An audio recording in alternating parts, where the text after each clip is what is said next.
بسم اللہ الرحمن الرحیم۔ زبان کی تیزی کا نبوی نسخہ۔ ابو نعیم نے حلیہ میں حضرت حذیفہ رضی اللہ عنہ کی روایت کی نقل کی ہے کہ میں نے حضور اکرم صلی اللہ علیہ وسلم سے اپنی زبان کی تیزی کی شکایت کی۔ آپ صلی اللہ علیہ وسلم نے فرمایا، تم استغفار سے کہاں غفلت میں پڑے ہو؟ میں تو روزانہ 100 مرتبہ استغفار کرتا ہوں۔ ابو نعیم کی دوسری روایت میں ہے کہ میں نے حضور صلی اللہ علیہ وسلم کی خدمت میں عرض کی، اے اللہ کے نبی، میری زبان گھر والوں کے بارے میں تیز ہو جاتی ہے، جس سے مجھے یہ ڈر ہے کہ یہ مجھے آگ میں داخل کر دے گی۔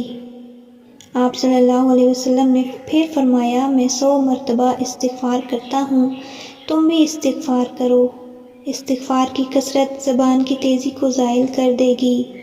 جو شخص صبح و شام 10 مرتبہ یہ کلمات پڑھے گا، فرمان مصطفیٰ صلی اللہ علیہ وسلم ہے کہ جو شخص صبح کے وقت یہ کلمات صرف 10 مرتبہ پڑھ لے، ان کلمات کی وجہ سے 10 نیکیاں لکھ دی جائیں گی، اس کی 10 برائیاں مٹا دی جائیں گی اور اس کے لیے 10 درجے بلند کر دیے جائیں گے۔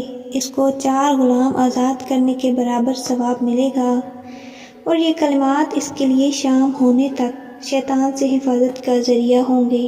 اور جو شخص مغرب کی نماز کے بعد یہ کلمات پڑھے تو صبح ہونے تک یہی انعامات ملیں گے۔ وہ مبارک کلمات یہ ہیں، لا الہ الا اللہ وحدہ لا شریک لہ، لہ الملک و لہ الحمد وہو علی کل شیء قدیر۔ بہترین اسلامی ویڈیوز کے لیے ہمارے چینل کو ضرور سبسکرائب کریں۔ جزاک اللہ۔